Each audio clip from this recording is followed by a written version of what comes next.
Hello, I'm Harry Welty. I am going to start a series of YouTube experiments. They're not really experiments. I've done this boring headshot, yammering on and on many, many times in the past. If you go to my YouTube, you'll find some of them, and this will be just one more of them.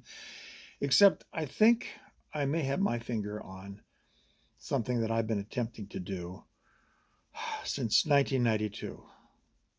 Slap the dickens out of the insane Republican Party, which was almost sane when I started the process in 1992, and now has gone so far off the rails that I think it is absolutely fair to say that the last Republican worth voting for was John McCain in the year 2000.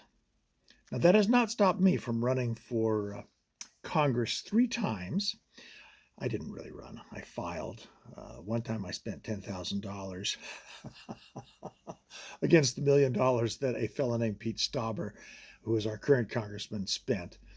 And of course, I've always known, really since I moved to Minnesota, which was at one time rabidly Democratic, that trying to be a moderate Republican was not going to be easy to do.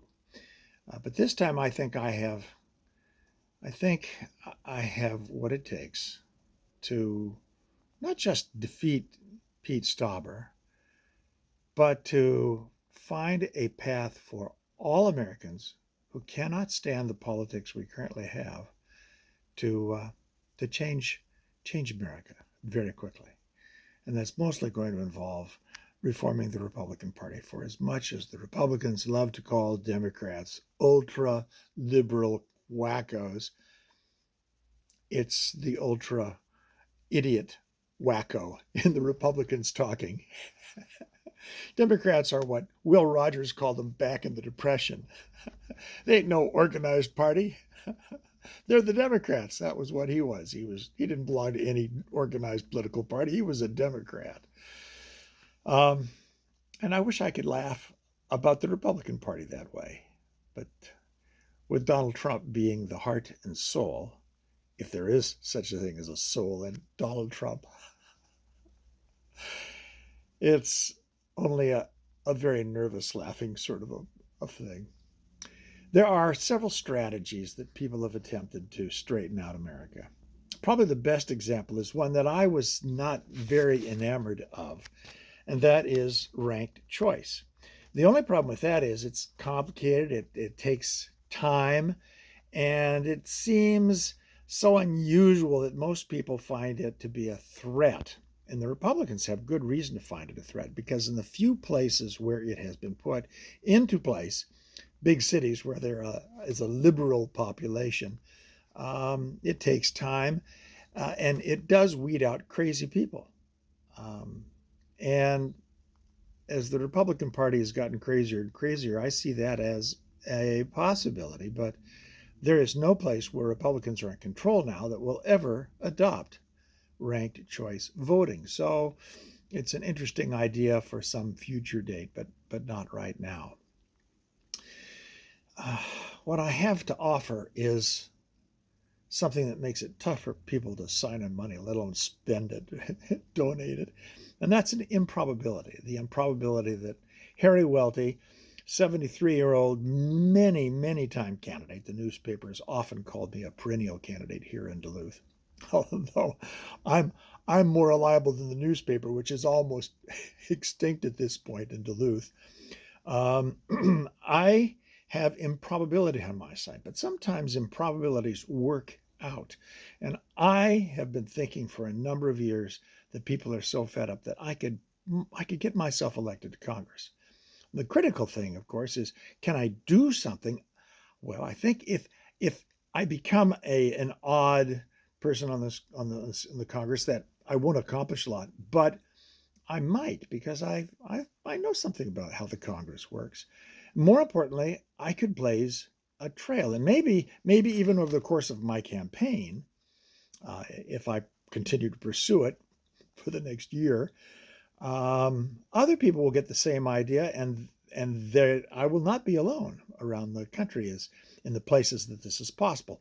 One of the places that my campaign is possible is Minnesota because of not ranked choice voting, but because of open primaries. Minnesota is one of half a dozen states in which people can go to whatever primary they want, whatever primary they want, whichever political parties, the Democratic or the Republican, typically. They could be a Democrat, a Republican, or an independent, and they go to either of the primaries that they choose. They are limited to the choices that those parties have offered, and I would offer myself as a Republican candidate, in my case here in Minnesota. And they can elect those people and put them on the November ballot.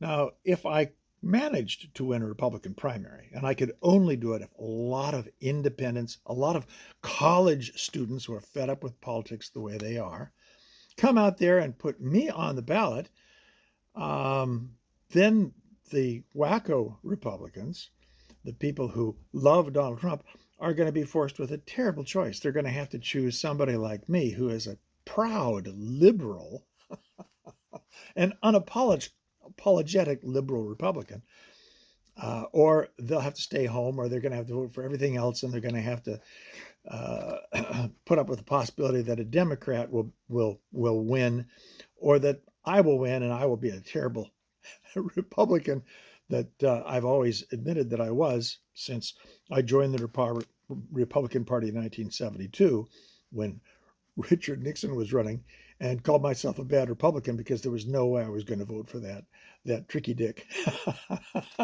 I never trusted him. I never trusted Richard Nixon, and for good reason. And I think that may be as good an example of why I would be a great congressman, because for a very long time, I've had a good sense, much of it handed down from my mother and her good sense, about why things are the way they are. At any rate,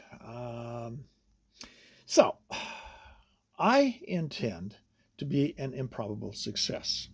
And I got this YouTube, and I'll have many more. I'll probably make this one into a much shorter version. I'm just kind of rambling off, following an outline I jotted down over about 2 or 3 minutes before I turned on my camera. I think I can pave a path for other people in the future. And if I was going to use an historical ideal, I would talk about the Gordian knot from myth. The Gordian knot that was an obstacle for generations of generals that wanted to conquer Persia and go on and conquer the world. And they had in front of them a knot that very simply had to be untied. And anyone who could untie the knot would become a world conqueror. And so, of course, all the would-be generals and world conquerors tried their best to untie this knot that was so difficult, and in the process they made it more complicated and worse and tighter and harder to solve, and frustrated all of their desires until one man came along and he solved the problem. He took his sword and he sliced it in half. And that's what I hope to do. I hope to slice it in half. Now, I don't want to become Alexander the Great, because Alexander the Great, while he helped unify the world and bring Asia and Europe together, he did it with a lot of forced marriages and other stuff. Pardon this little confusion as I switch over my outline to the second page of ideas. And it's written on a dark piece of cardboard, so it's a little harder to read. So I'm going to bring it a little closer here. What I want to do is bring back something other than a world conqueror.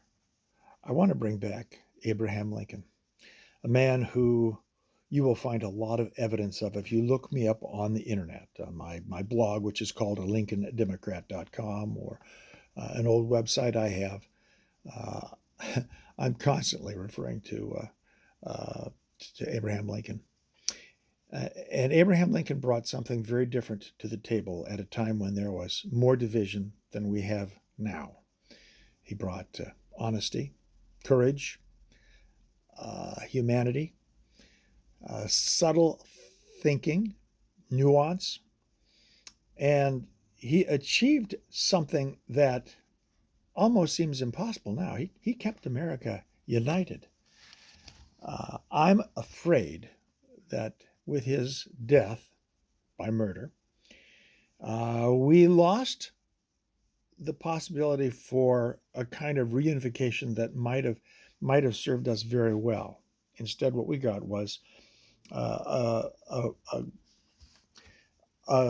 very angry, stubborn unwillingness to yield on the part of the people who had been defeated. And in a sense, for the next 100 years, they managed to take the victory away from the North and the abolitionists and the people who wanted to end slavery. And we are, with Donald Trump, once again fighting that war 60 years after Brown versus Board of Education, when it seemed to have been laid to rest again. So, this is the beginning of my fourth challenge against Pete Stauber. I think he's a phony, dangerous, brain-dead opportunist, and he is only one of 200-some congressional Republicans who all pretty much match that gutless description. I will post regularly in the future. I've got a lot of things that I'm going to say. I've never run out of words, and I'm just over 11 minutes now, 12 minutes. I'm going to wrap this up. I want people to keep coming back, seeing what I have to say. Check my blog out and check my writings in the Duluth Reader, where I will continue to write what the hell I feel like writing about. And I hope I can find some people who will want to share my campaign button for making donations. I don't need a lot. If I could get $50,000, $60,000, I could scare the bejesus out of Pete Stauber, the guy that I've targeted. And if I could catch fire, I might get more money than that. And I do think that what I'm offering people is a chance to save not just America, but the earth.